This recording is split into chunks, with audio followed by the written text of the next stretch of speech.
19h-20h, les vraies voix responsables. Bonsoir, merci d'être avec nous, les vraies voix responsables. Ça va, Philippe David ? Ça va très bien, et vous toujours en pleine forme, et puis surtout que là, on reçoit des gens qu'on connaît bien sur Sud Radio, puisque Sud Radio est partenaire d'ailleurs.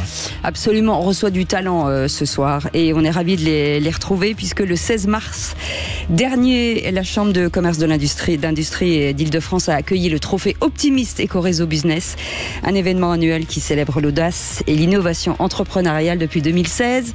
Une cérémonie pour récompenser des acteurs clés de l'économie française, des femmes, des hommes et des entreprises qui incarnent l'esprit d'entreprise et le dynamisme économique du pays. Et pour son 10e anniversaire, le magazine Éco-Réseau Business, connu pour son approche entrepreneuriale et optimiste, propose une nouvelle formule avec 5 distinctions majeures: l'initiative positive, l'électron libre, l'entreprise de l'année, la culture du rebond et l'entrepreneur de l'année. Ces récompenses soulignent non seulement les succès individuels et collectifs, mais aussi l'esprit de résilience et d'innovation au sein de l'économie française. Et nos invités pour en parler, Jean-Baptiste Leprince, fondateur de Trophée Optimiste Éco-Réseau Business, et Charles Duval-Leroy, directeur marketing et communication de Champagne Duval-Leroy. Et dans un instant, nos 4 lauréats. On vous souhaite la bienvenue, c'est les vraies voix responsables. Les vraies voix Sud Radio. Et avec nous pour en parler, Jean-Baptiste Leprince, fondateur justement des Trophées Optimistes Éco-Réseau Business. Bonsoir, merci d'être avec nous. Charles Duval, directeur commerce marketing communication Champagne Duval-Leroy, merci d'être avec nous. Bonsoir. Et l'entrepreneur de l'année pour cette première partie, Jonathan Angeloff, qui est cofondateur de Aircall et Aguesso Capital. Bonsoir, merci d'être avec nous. Et il arbore un large sourire. Oui. Et on comprend pourquoi, puisque c'était le 16 mars dernier, 21 mars dernier, Jean-Baptiste Leprince, cette cérémonie qui célèbre finalement l'entrepreneuriat et le talent et la résilience aussi. Tout à fait, et l'audace, vous l'avez dit également, donc les hommes et les femmes qui font bouger les lignes en France, et il y en a plein, donc c'est une mission qu'on s'est donnée avec le magazine Éco-Réseau Business de les célébrer, comme je reprenais le titre du best-seller du docteur Frédéric Selman, que Jonathan connaît bien. Le meilleur médicament, c'est vous, ce sont les entrepreneurs. Charles Duval-Leroy, on le rappelle, vous êtes directeur commerce marketing communication des Champagnes Duval-Leroy, vous êtes partenaire de l'événement. Est-ce que vous diriez que ce cru 2024 est pétillant, et même que c'est un grand cru, comme vous connaissez bien ça dans les Champagnes? C'était un très très très bon millésime. Ah oui. Non, une très belle année, mais déjà l'année dernière, le trophée avait récompensé des très belles entreprises. Cette année encore, non, félicitations à tous. On va avoir des beaux reportages, je pense, et des belles interviews à suivre. Alors Jonathan Angeloff est avec nous, on est ravis de vous accueillir, entrepreneur de l'année. J'imagine que des années auparavant, même 10 ans à peu près, quand vous avez créé cette entreprise, à aucun moment on imagine la réussite d'aujourd'hui, et de se dire qu'un jour on sera peut-être entrepreneur de l'année. En tout cas, on le souhaite. Non, oui, en effet, rien ne me prédestinait à ça, et puis c'est venu comme une surprise. C'est vrai que ce soit il y a 10 ans ou il y a 20 ans, j'avais plein de rêves, et comme beaucoup, on a des rêves, et puis un jour, en fait, on se rend compte que les rêves, ça vaut rien sans le travail. Et donc, pendant ces 10 dernières années, c'est vrai qu'on a beaucoup travaillé avec mes associés sur la création d'Aircall, qui en grande partie évidemment fait en sorte que j'ai aujourd'hui ce trophée, mais ce trophée aurait pas pu être possible sans le travail des équipes également, et de mes investisseurs qui m'ont suivi tout au long de ces 10 dernières années, où on a levé quand même plus de 220 millions d'euros. Alors Philippe, juste oui, parce que vous n'étiez pas à cette cérémonie, c'est rigolo parce que... Non, moi je suis venu après. Oui, il y a des émissions à tourner. Non, mais c'est pas ça, il est venu au cocktail. Au cocktail. Pour boire et manger, il vient toujours qui est au ma cocktail. fonction première chez Sud Radio d'ailleurs. C'est que quand vous êtes monté sur scène, vous nous avez regardé en disant, mais en fait je me suis pas habillé parce que je ne m'attendais pas du tout à ce qu'on m'appelle sur scène. Mais tout le monde était en costume, pas vous, et vous avez dit, la boulette. Merci de le rappeler, Cécile. Il n'était pas habillé, j'ai eu peur. Merci de le rappeler, je pensais que ça allait passer sous silence, mais voilà, c'est vrai. Elle balance tout. Non, mais c'est vrai que je m'y attendais pas, parce que j'ai toujours cette image de moi, du petit jeune. Pour la petite histoire, j'ai été élevé en famille d'accueil, j'étais en foyer très jeune, donc toute ma vie on m'a rabâché: Jonathan Angeloff, tu ne pourras rien faire, tu seras au mieux salarié dans une boîte, et déjà estime-toi heureux si t'as un job. Et c'est vrai que toutes ces années d'Aircall, toutes ces années où on lève de l'argent et où un jour on devient même une licorne, c'est quelque chose que j'ai jamais réussi à assimiler dans ma tête. Je reste quelqu'un d'hyper simple et avec des rêves d'enfant, en fait, et c'est vrai que J'avais pas prévu, Jean-Baptiste m'avait pas prévenu, j'aurais aimé qu'il le fasse. Je m'en voudrais pour toujours. Ça aurait manqué de saveur peut-être. Et donc c'est vrai que je suis venu comme je suis, avec un jean et un bon vieux col roulé. Mais quand on lit votre histoire, moi je me suis dit, Cécile m'a dit, tu vas voir l'histoire de Jonathan Angelov, c'est fabuleux. Vous êtes un personnage de roman, parce que une enfance on ne peut plus difficile dans les circonstances dramatiques, finissant en famille d'accueil, et maintenant vous êtes un serial entrepreneur à succès, comme il y a des serial buteurs dans le football.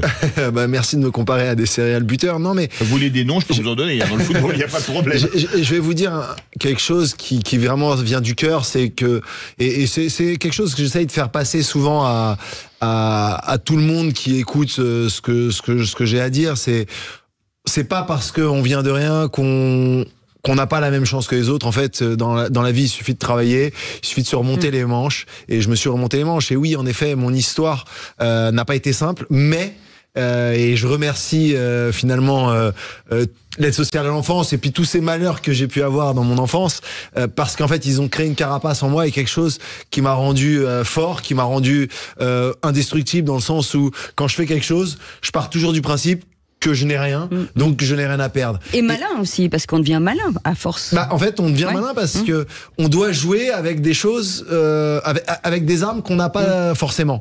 Et j'ai joué avec des armes que je ne maîtrisais pas, avec, comme je dis toujours, cette naïveté, cette envie de faire sans savoir vraiment où ça va me mener.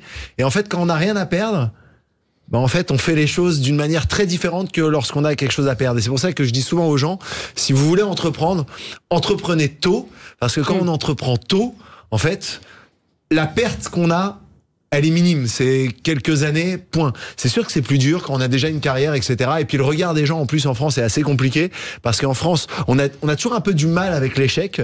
On voit l'échec comme un échec. Moi, je vois l'échec comme une leçon. Et dès lors qu'on voit les choses comme ça... Mandela, je ne perds jamais, soit je gagne, soit j'apprends. Oui. Exactement. Et ben, je l'ai piqué. J'avais essayé de la mettre pour moi, mais ça n'a pas fonctionné. Bon, bah, voilà. Elle est trop connue.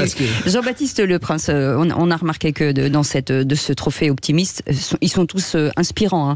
Il n'y a pas à dire. La sélection doit être très difficile, parce que c'est vrai qu'il y a beaucoup d'entrepreneurs en France. Et d'aller chercher des pépites, qu'est-ce qu'ils ont de plus que les autres ? Alors effectivement, il y en a énormément et c'est tant mieux. C'est pour ça qu'on travaille au quotidien et c'est pour ça que cette manifestation, non seulement elle se déroule chaque année, et puis elle va se déployer progressivement sur les territoires. Parce que les femmes et les hommes justement qui font bouger les lignes, j'en parlais tout à l'heure, il faut qu'on en parle, il faut qu'on les mette en avant. Pourquoi ? Parce qu'ils créent de l'emploi, parce qu'ils créent tout un tas de choses autour d'eux, ils fédèrent et il faut pousser la jeune génération à faire la même chose, à entreprendre. À l'instar de ce que disait Jonathan, on est en France. Alors ça s'est démocratisé depuis quelques années. Ça va mieux, On fait beaucoup plus de choses plus facilement qu'avant, mais il serait bien, moi j'aimerais beaucoup qu'on puisse se dire dans quelques années, c'est comme aux États-Unis, on va nous apprendre non pas à réussir, mais peut-être à échouer. Une fois, 2 fois, peut-être même 10 fois, et c'est peut-être la 11e fois qu'on va réussir à faire quelque chose. Jonathan Angelov, justement cette entreprise Aircall, parce que ça aussi, il faut trouver l'idée. Alors c'est bien d'être entrepreneur, mais il faut trouver l'idée qui finalement qui cartonne. Bah, écoutez, et cette idée, c'est quoi ?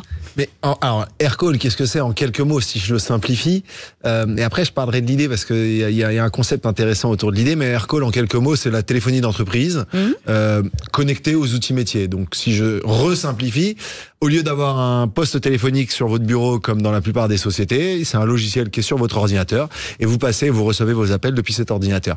Mais Aircall est vraiment utile pour les sociétés qui ont des gros services clients ou qui ont des grandes équipes commerciales pour un peu gérer toute la gestion de la téléphonie en quelques minutes. Voilà, tout est centralisé. Et si un jour vous avez appelé un service client en France, il y a de très fortes chances que les opérateurs utilisent Aircall pour vous répondre. Et c'est pour ça que souvent ils vont connaître votre nom et votre prénom. Et c'est l'avantage d'Aircall. Et c'est avec cette idée qu'on a créé Aircall que c'était pas normal que lorsqu'on appelle un service client, que la première question qu'on nous posait était: quel est votre numéro de client? Alors qu'on appelle avec un téléphone qui est normalement enregistré. Référencé. Et le répertoire, c'est vieux comme le monde. C'était bizarre dans le pro, du coup, de ne pas savoir qui on appelait. Jonathan Anguello, vous parliez de Aircall, mais vous êtes un serial entrepreneur. Il y a aussi Aguesso Capital qui fait des choses quand même très belles en termes d'hôtellerie, d'immobilier, etc. Oui, alors. Moi, j'ai vu un endroit rue de la Boétie là qui donne vraiment envie d'y aller. Ouais, Maison Boétie. Oui. Alors, Aguesso Capital, c'est ma foncière immobilière que j'ai créée il y a 5 ans en parallèle d'Aircall, avec cette passion pour l'immobilier. Alors, ma passion pour l'immobilier vient de loin, vient du fait que je pense que j'ai pas eu de maison jusqu'à très tard, et que du coup, d'une manière ou d'une autre, je me disais, veux plein maintenant. il me faut du dur, il me faut de l'immobilier. C'est comme ça que tu as commencé à faire de l'argent un petit peu au départ. Ouais, c'est aussi comme ça. Hein. Pendant mes études, j'achetais des petites chambres de bonne en faisant des prêts étudiants. En faisant des petits prêts étudiants, hein, pardon les banquiers, désolé, mais ça m'a permis de gagner des sous assez rapidement et de payer mes études, hein, avant tout c'était pour ça, et l'immobilier je suis tombé dedans, et Aguesso Capital assez rapidement, quand j'ai commencé à gagner un peu d'argent avec Aircall, je me suis dit, on va créer une foncière, on va acheter un premier hôtel, je vais revendre tout ce que je possède, donc j'avais plein d'appartements dans Paris, j'ai revendu tout ce que je possédais avec mon associé, et on a acheté notre premier hôtel qui s'appelle Maison Barbès, en 18e, et on a un petit peu enchaîné sur les 5 dernières années, on a acheté plus de 35 immeubles, aujourd'hui on en garde 15 en propre, et j'ai rejoint officiellement et de manière permanente ma foncière immobilière Aguesso Capital, début septembre, pour m'occuper un petit peu du développement et justement continuer à acheter des hôtels, parce que ma passion avant tout dans l'immobilier est l'hospitalité, et donc je suis très heureux aujourd'hui de continuer à acheter des hôtels. Et derrière ça, forcément, il y a beaucoup d'emplois, et c'est ça aussi qui est intéressant. Énormément, et je vais vous dire quelque chose. Chez Aircall et autant chez Aguesso Capital, ma passion c'est avant tout de former les gens et de leur apprendre un métier, et de pourquoi pas créer les entrepreneurs de demain, et j'en suis assez fier avec Aircall. On a créé la Aircall Mafia à la fin de l'année 2021. Allô, police. En référence, en fait c'est en référence à la PayPal Mafia, pour ceux qui connaissent. Bien sûr. Qui avait été créée à l'époque par l'équipe de PayPal, et Elon Musk en fait partie. Et donc, parmi les 15 premiers entrepreneurs d'Aircall, aujourd'hui, 15 de ces entrepreneurs sont aujourd'hui entrepreneurs. Eh ben, c'est génial. Voilà. Magnifique. Quand vous voyez ça, vous dites entrepreneur fantastique, Charles Duval-Leroy, non? Oui, et je me dis surtout, il y a plein d'hôtels à aller démarcher. N'hésitez pas, je vous propose de faire goûteur, si vous voulez bien. Ça vous pose pas de problème? Très bien. Mais c'est ça aussi, Jean-Baptiste, c'est un écosystème, ce trophée. De plus en plus, les gens se connaissent, reviennent avec plaisir, et se connectent évidemment. Et dans Ecoréseau, il y a réseau. C'était pas anodin. Il y a de l'influence derrière, évidemment. Il y a des passerelles qui se créent. Et puis, on le voit quand on organise une telle cérémonie. Il s'y dégage une atmosphère particulière, par le lieu emblématique dans lequel on est, par les gens qui viennent, par nos nominés, nos lauréats, nos partenaires. Voilà, il y a de la connexion qui se crée, et c'est tant mieux. Eh bien, on en parle dans un instant. Dans un instant, le trophée Électron Libre, une femme entrepreneur. Elle s'appelle Audrey Lecoq. Elle sera avec nous dans quelques instants avec ce groupe magnifique. Ça s'appelle Pharmazone. Comment intégrer une filière de pharmacie sans en être à la base? On va vous expliquer ce parcours dans un instant. À tout de suite. Sud Radio. Les vrais voix responsables, c'est tous les mercredis soirs. Vous êtes de plus en plus nombreux à nous écouter. Merci beaucoup. On est ensemble avec Philippe David, uniquement pour le travail, bien entendu, jusqu'à 20h. C'est au cas des gens qui nous écouteraient. Oui, écoutez, on ne sait pas. Philippe commence à y croire. Non. Il est devenu tout rouge. Non, je ne suis pas sur le point de conclure. Il n'y a pas de problème. Il est engagé, j'ai envie de dire. Jean-Baptiste Leprince est avec nous, fondateur Trophée Optimiste Ecoréseau Business, et Charles Duval-Leroy, aussi directeur commerce, marketing, communication Champagne Duval-Leroy. Et puis nous avons gardé jusqu'à la fin notre entrepreneur de l'année, Jonathan Anguello, qui est avec nous, cofondateur de Aircall et d'Aguesso Capital. Et petite nouvelle dans cette équipe du soir, elle est avec nous, Audrey Lecoq. Bonsoir, merci d'être avec nous. Bonsoir, fondatrice merci de me recevoir. De Pharmazone. On vous accueille avec joie. Vous êtes le nouveau trophée Électron Libre. Juste avant de revenir vers vous, on a envie de parler de cette belle maison familiale aussi avec Charles Duval-Leroy. Maison familiale de Champagne, entre autres. Une des dernières, entre autres. Non, on fait que ça. On est une maison spécialisée dans le champagne depuis 1859. Donc une histoire très simple. Monsieur Duval a le vignoble. Monsieur Leroy était négociant. Ils se sont associés. Ils se sont associés. Deuxième génération, le fils du Val épouse la fille, le roi. Et me voilà en 6e génération avec mes frères à la tête de cette très belle maison. Magnifique. J'imagine un héritage lourd, forcément, quand c'est familial. Lourd, et avec une partie tragique pour la maison. Donc du Val-le-Roi, toujours de père en fils. Et malheureusement, mon père décède en 91. Quand j'ai 6 ans, Julien 8 et Louis 4. Et donc Carole du Val-le-Roi, donc maman, doit reprendre la maison.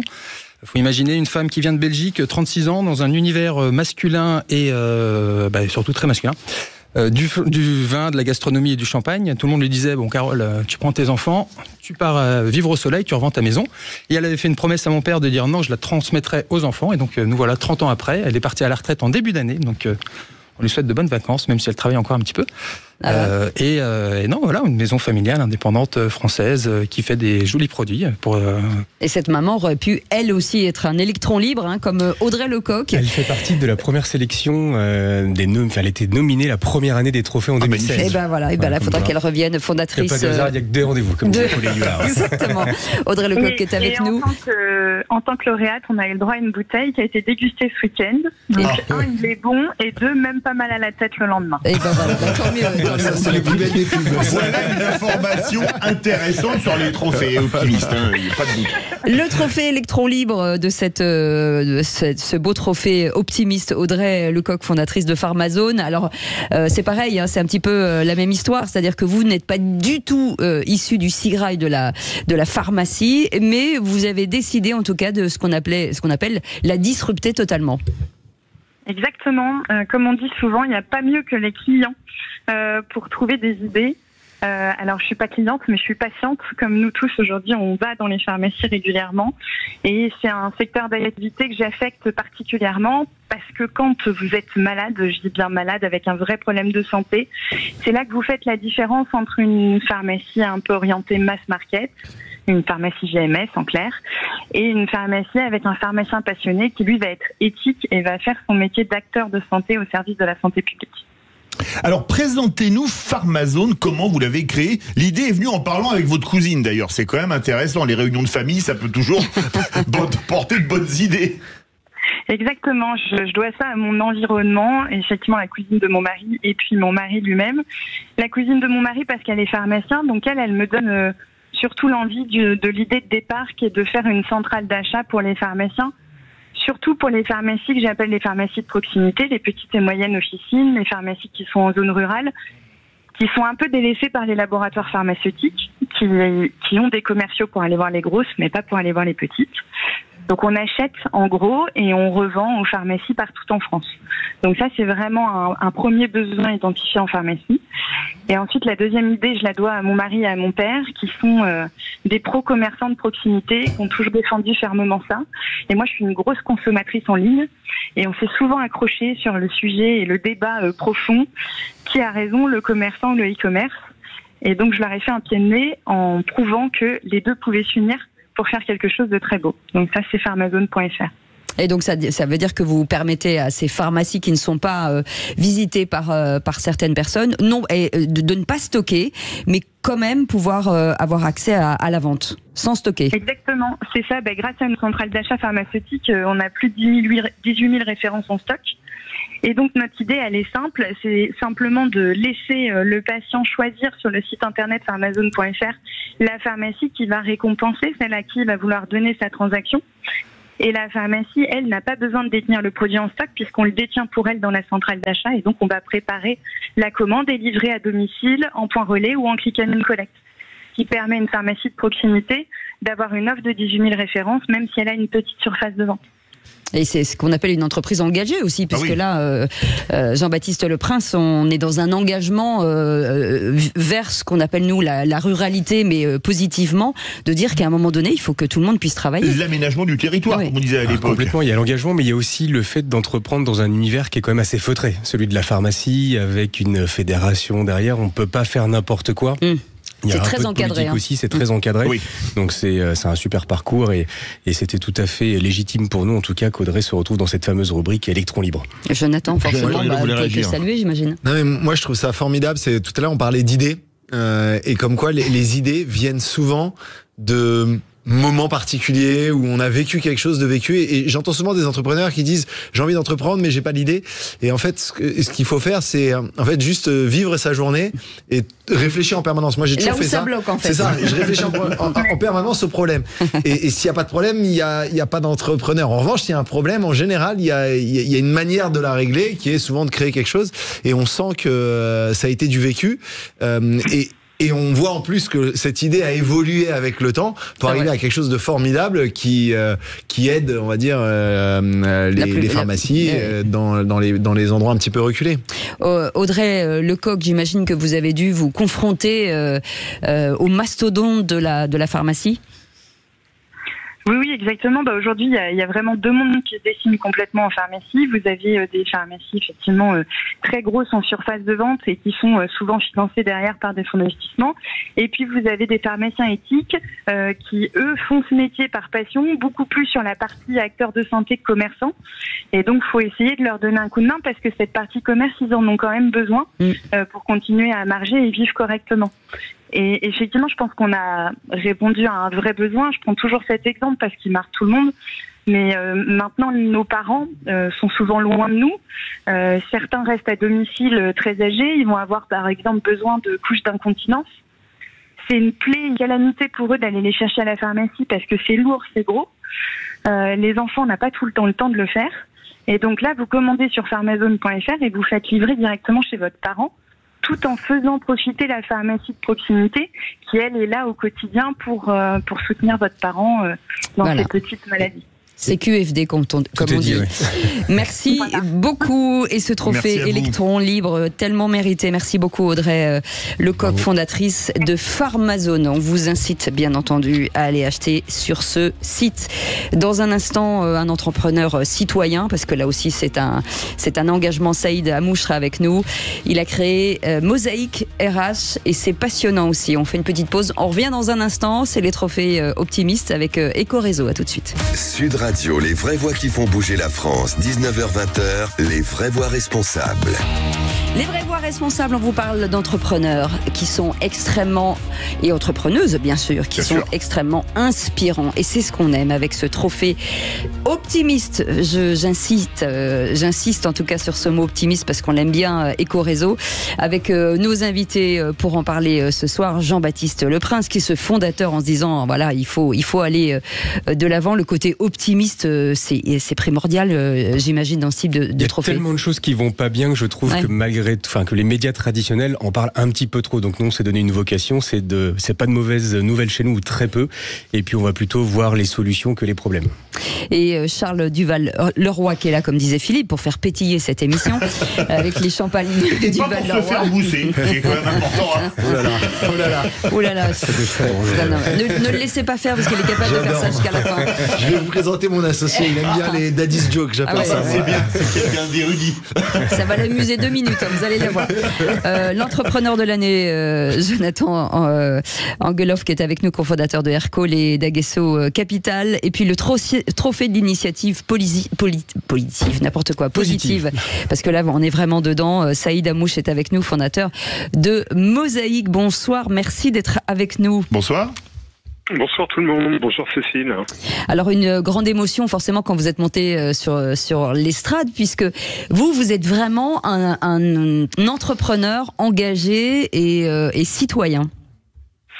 Oui, probablement parce que en fait je suis parti d'une problématique qui me touchait puisque j'ai grandi à Bondy en Seine-Saint-Denis et j'ai préféré en fait un peu comme l'explique Jean-Baptiste, en faire une force, une solution plutôt que des problèmes. C'est souvent en fait des stéréotypes qui sont véhiculés dans les médias. Nous on voulait renvoyer un autre stéréotype, celle de la réussite, celle de ses talents, celle de ces gens qui croient aux études et qui à un moment donné sont pas forcément bien connectés avec le monde économique. Et on a fait le lien entre ces talents. C'est évidemment des viviers méconnus et puis toutes ces entreprises qui s'engagent à recruter d'une manière diverse. Vous avez donc fondé Mosaïque RH, RH ressources humaines, pour lutter contre les discriminations. Est-ce qu'il y a encore beaucoup de discrimination à l'embauche en France ? En réalité, la discrimination, elle nous concerne tous. Ça, faut juste pas l'oublier. Même lorsqu'on est privilégié, lorsqu'on a bénéficié d'un parcours exemplaire dans une grande école, lorsque on a été évidemment éduqué d'une manière très favorisée. Ce qui se passe, c'est que le premier critère de discrimination en France, c'est l'âge. Et il faut savoir que à compétence égale, un senior, c'est-à-dire qu'on prend le critère plus de 45, eh bien, il a 7 fois moins de chances d'accéder à un entretien de recrutement. Donc à un moment donné, même quand on est 45 ans, c'est encore très jeune, 45 ans, surtout s'il faut bosser jusqu'à 64. Hein. Donc c'est ça qu'il faut retenir, c'est-à-dire que quand on est une femme, quand on sera senior, on aura tous passé en fait cette barre. À un moment donné, on sera fragile dans sa recherche d'emploi. Donc il faut l'anticiper. Et il faut surtout travailler sur nos biais, sur nos stéréotypes, et faire en sorte qu'on regarde les gens plus sur leurs attitudes comportementales, leur potentiel, plutôt que un CV traditionnel. Alors Saïd Hamouche, vous êtes reconnu aujourd'hui, le groupe Mosaïque est reconnu d'utilité publique. Vous lancez d'ailleurs un premier sommet de l'inclusion économique qui va réunir, en tout cas pour la première édition au ministère de l'économie, 5000 participants et 70 organisations. Et ça, c'est important de le dire. Quel est le regard de l'entreprise? Est-ce que lorsque vous proposez des profils dits inclusifs, est-ce que les entreprises sont encore réticentes, ou le fait de passer par votre biais, de toute façon, c'est un gage de qualité, de talent? En fait, en France, la cooptation, la recommandation, c'est quelque chose d'assez naturel. En fait, ça fonctionne beaucoup comme ça. Est-ce que tu connais quelqu'un qui tu pourrais recommander, machin? Et en fait, il y a une partie de la population qui vit en fait dans des territoires où il n'y a pas de réseau, il n'y a pas de connexion avec le monde économique, et donc c'est beaucoup plus difficile. Et donc on arrive à un paradoxe qui est extraordinaire, c'est-à-dire qu'on a des taux de chômage dans ces territoires moins favorisés qui sont très élevés, alors qu'en réalité, on a passé du temps à accompagner les gens, à financer leurs études. On a des gens très autonomes qui sont vraiment inscrits dans des dynamiques de réussite et qui sont malheureusement déconnectés du monde économique, parce qu'à un moment donné, ils sont pas cooptés, parce qu'à un moment donné, ils vont être vus comme étant des populations à risque, parce que le CV est un peu bizarre, il manque telle expérience, il y a un préjugé qui se fait sur le lieu d'habitation, sur l'origine même culturelle de l'individu. Porter un prénom avec une connotation subsaharienne, ça rassure pas une grande partie des recruteurs. Enfin, ça rassure pour certaines professions, mais pour d'autres professions, quand on se projette sur des fonctions à responsabilité, par exemple, eh bien c'est moins naturel. Donc il faut faire en fait de ces viviers véritablement des pépites, et ça passe par de la recommandation sur des réseaux qu'on a développés. Alors justement, ce sommet de l'inclusion économique, il vise à promouvoir la mixité sociale en entreprise et s'engage à réaliser 100 000 recrutements inclusifs en un an. C'est énorme. Ouais, c'est une dynamique parce qu'on pense que c'est possible. Donc on est très soutenu par le ministère de l'économie. On pense que ce sujet, c'est d'abord un sujet économique avant d'être un sujet social, et que en réalité, si on arrive à transformer nos processus de recrutement, à s'ouvrir davantage, eh bien on découvre des pépites. On développe également aussi beaucoup d'innovation par cette créativité. Moi, je pense que un des succès, un des éléments qui fait le succès d'Aircall, c'est le parcours original en fait. De son fondateur, qui a su à un moment donné contourner les difficultés, créer en fait ses propres solutions, et c'est pour ça que c'est formidable de voir des Jonathan aujourd'hui dans le monde économique qui créent la richesse in fine, parce que c'est aussi ça qu'on retient. Il est très heureux de vous entendre. Je voulais rebondir là-dessus justement sur le réseau, ce qui est compliqué quand on est un jeune entrepreneur. Non mais alors j'ai plein de choses à dire là-dessus, Saïd. D'ailleurs, merci. Vous avez 30 secondes.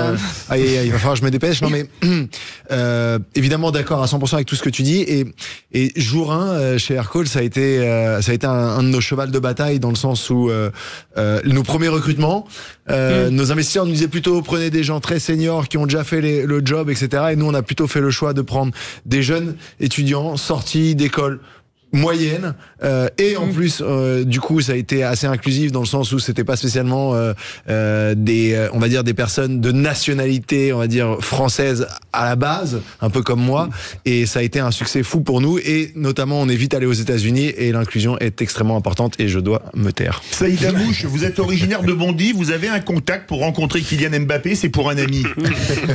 Bien sûr. Faut passer par sa maman, Faïza. Bah écoutez, je compte sur vous, c'est pour un ami, hein. Ah bah si c'est un ami, ça va alors. Allez. Ça me rappelle un film. Oui, moi aussi. Le trophée de l'initiative positive. Merci beaucoup Saïd Hamouche d'avoir été avec nous, fondateur de Mosaïque RH. Si vous êtes entrepreneur, on vous incite bien entendu à le rencontrer. Et puis l'émotion à son paroxysme aussi, le trophée du rebond. Voilà, à cette cérémonie, elle a fait presque pleurer tout le monde. Nathalie Salvi, fondatrice de Stomapot, sera avec nous avec sa compagne qu'on aime beaucoup aussi et qui c'est un duo fort avec une mission importante. On en parle dans un instant. À tout de suite. Sud Radio, les vraies voix qui font bouger la France, 19h-20h, les vraies voix responsables. Les vraies voix responsables ce soir sur ce trophée optimiste avec Ecoréseau. On était partenaire avec Sud Radio et on était très fiers d'en être avec vous, Jean-Baptiste Leprince, parce que cet optimisme aussi, c'est cette culture de dire, ce que disait Jonathan tout à l'heure, de dire quand on a un échec, on est mauvais. Non, en fait. Et cette culture du rebond, justement avec le trophée du rebond, Nathalie Salvi est avec nous, fondatrice de Stomapot. Bonsoir, merci d'être avec nous. Bonsoir. Très bien accompagné. Oui. Je rebondis, on n'est pas mauvaise. Hein. Ouais. Attention. Ça fait des blagues. Vous avez une maison très bien décorée d'après ce que je vois derrière vous. Très bien, très bien. Allez. Cette culture du rebond, important aussi face à l'échec. Tout à fait. On en parlait aussi tout à l'heure. Oui. En France, on n'a pas le droit d'échouer. Vous êtes licencié, vous avez liquidé une entreprise, vous avez raté un examen, on vous jette aux orties. Oui. C'est tout le contraire de ce qu'il faut faire. En tout cas, chez nous, et puis encore une fois, là aussi, ça se démocratise et c'est tant mieux. Il faut mettre en avant ce rebond. On apprend de ses échecs et ça permet de rebondir. Et au fond, qui n'a jamais eu des échecs dans sa vie, que ce soit d'un point de vue professionnel ou d'un point de vue personnel, ça permet d'aller de l'avant et de s'inspirer justement. Nathalie Salvi, vous, alors forcément, on est vraiment dedans, où vous avez l'impression de tomber dans votre vie, et finalement, aujourd'hui, vous êtes largement debout et très loin debout. Oui, je suis debout, oui, enfin assise quoi. Mais... Vous avez le niveau pour intervenir dans les vraies voix, il n'y a pas de doute là-dessus. Ne la cherchez pas non plus. Non, je suis fière. Je suis très fière aujourd'hui de mon rebond que j'ai pu faire depuis mes 50 ans, parce que se retrouver avec un handicap et un petit peu mise à l'écart dans le monde professionnel, ce n'est pas facile. Et donc du coup, je veux dire, avec Stomapot, j'ai bien pu rebondir. Et une petite aparté, c'est que dans le monde des stomisés, on est nommé les kangourous. Pourquoi les kangourous? Parce qu'on a une poche. Et le rebond, c'est tout à fait l'image du kangourou. Et donc, du coup, ce trophée de rebond me va très, très bien d'ailleurs. Et c'est votre compagne, suite à une maladie, racontez-nous, qui a eu cette idée de Stomapot. Racontez-nous à l'une ou l'autre comme vous voulez. Vas-y. Alors, je vais vous raconter. En 2018, quand j'ai eu cette stomie définitive, et moi, je suis une personne très active qui aime croquer la vie, qui aime courir. Qu'on comprenne bien que vous avez eu la maladie de Crohn. J'ai la maladie de Crohn. Voilà, j'ai la maladie de Crohn depuis 2004, avec plusieurs opérations, parce que c'est assez compliqué la maladie. Et en 2018, donc, on m'a annoncé comme quoi j'aurais une stomie définitive. Et donc du coup, j'ai cassé les pieds d'abord à mon chirurgien parce que je dis quand est-ce que je peux refaire du sport. Donc il m'a dit on attend. Et du coup avec Cathy, on a essayé de trouver une solution. J'ai dit je vais absolument essayer de reprendre la course à pied. Donc elle a un petit côté MacGyver, ma Cathy. Et donc du coup elle a essayé de me customiser quelque chose. Et puis je suis partie courir 10 km et quand